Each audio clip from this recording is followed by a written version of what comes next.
اعوذ باللہ من الشیطان الرجیم، بسم اللہ الرحمن الرحیم۔ اردو ون کے معزز ناظرین، السلام علیکم۔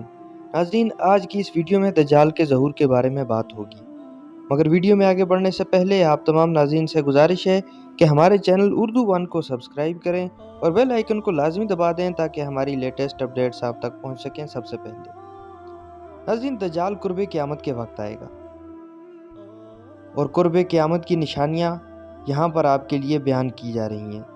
اولاد نافرمان ہو جائے گی، بیٹیاں تک ماں کی نافرمانی کرنے لگیں گی، دوست کو اپنا اور باپ کو پرایا سمجھا جانے لگے گا، علم اٹھ جائے گا اور جہالت عام ہو جائے گی، دین کے علم لوگ دنیا کمانے کے لیے حاصل کرنے لگیں گے، نااہل لوگ امیر اور حاکم بن جائیں گے اور ہر قسم کے معاملات، عہدے اور مناصب نااہلوں کے سپرد ہو جائیں گے۔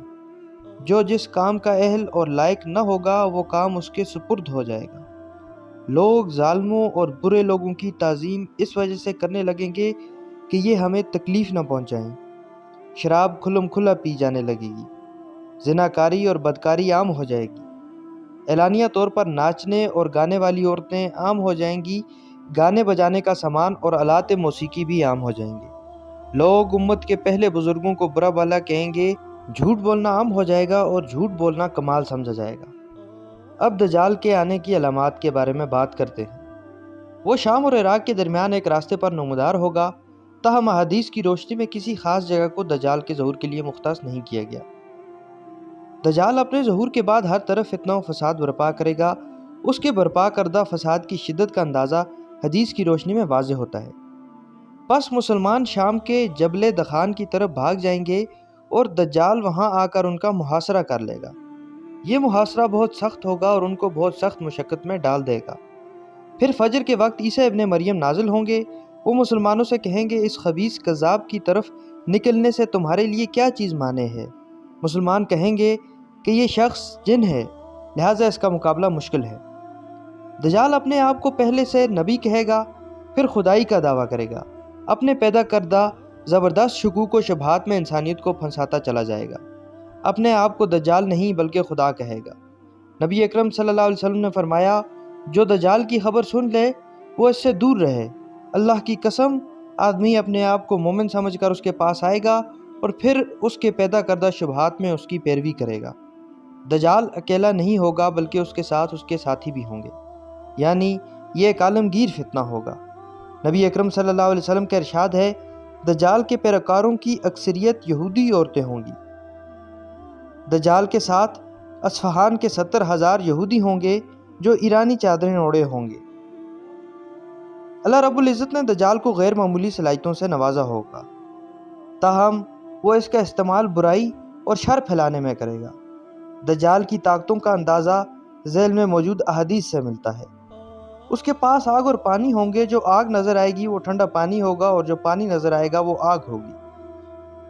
اس دجال کے پاس روٹیوں کا پہاڑ اور پانی کا دریا ہوگا، مطلب یہ کہ اس کے پاس پانی اور غذا وافر مقدار میں ہوں گے، اور نبی کریم صلی اللہ علیہ وسلم نے فرمایا، ان باتوں کے لیے وہ نہایت حقیر ہے، لیکن اللہ اسے اس کی اجازت دے گا تاکہ لوگوں کو آزمایا جا سکے کہ وہ اللہ پر یقین رکھتے ہیں یا دجال پر۔ اور پھر دجال اپنے ساتھ ایک دریا اور آگ لے کر آئے گا، جو اس کی آگ میں پڑے گا اس کو یقیناً اس کا صلہ ملے گا اور اس کا بوجھ کم کر دیا جائے گا، لیکن جو اس کے دریا میں اترے گا اس کا بوجھ برقرار رہے گا اور اس کا صلہ اس سے چھین لیا جائے گا۔ ہم نے پوچھا، یا رسول اللہ، وہ اس زمین پر کتنی تیزی سے چلے گا؟ آپ نے فرمایا، جس طرح ہوا بادلوں کو اڑا کر لے جاتی ہے۔ وہ ایک گدھے پر سوار ہوگا، اس گدھے کے کانوں کے درمیان 40 ہاتھوں کا فاصلہ ہوگا۔ اللہ تعالیٰ اس کے ساتھ شیطان کو بھیجے گا جو لوگوں کے ساتھ باتیں کریں گے۔ وہ ایک بدو سے کہے گا، اگر میں تمہارے باپ اور ماں کو تمہارے لیے دوبارہ زندہ کروں تو تم کیا کرو گے؟ کیا تم شہادت دو گے کہ میں تمہارا خدا ہوں؟ بدو کہے گا، ہاں۔ چنانچہ 2 شیاطین اس بدو کے ماں اور باپ کے روپ میں اس کے سامنے آ جائیں گے اور کہیں گے، ہمارے بیٹے، اس کا حکم مانو، یہ تمہارا خدا ہے۔ دجال آئے گا لیکن اس کے لیے مدینہ میں داخل ہونا ممنوع ہوگا۔ وہ مدینہ کے مضافات میں کسی بنجر سیم زدہ علاقے میں خیمہ زن ہوگا۔ اس دن بہترین آدمی یا بہترین لوگوں میں سے ایک اس کے پاس آئے گا اور کہے گا، میں تصدیق کرتا ہوں تم وہی دجال ہو جس کا حلیہ ہمیں اللہ کے نبی صلی اللہ علیہ وسلم نے بتایا تھا۔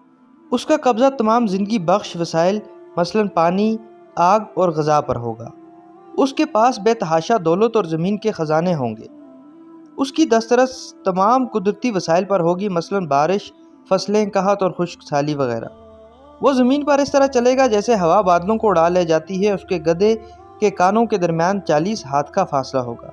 وہ ایک نقلی جنت اور دوزخ اپنے ساتھ لائے گا۔ اس کی اعانت و مدد شیاطین کریں گے۔ وہ مردہ لوگوں کی شکل میں بھی ظاہر ہوں گے اور لوگوں سے گفتگو کریں گے۔ وہ زندگی اور موت پہ قدرت رکھے گا۔ زندگی اور موت پر اس کا اختیار محدود ہوگا کیونکہ وہ اس مومن کو دوبارہ نہیں مار سکے گا۔ ناظرین، ان تمام احادیث سے ثابت ہوتا ہے کہ دجال کا فتنہ جب بھی برپا ہو مسلمان اس سے دور رہیں اور احتیاط برتیں۔ مزید اسلامک ویڈیوز کے لیے ہمارا یوٹیوب چینل سبسکرائب کریں اور اس ویڈیو کو فیس بک اور واٹس ایپ پر شیئر کریں۔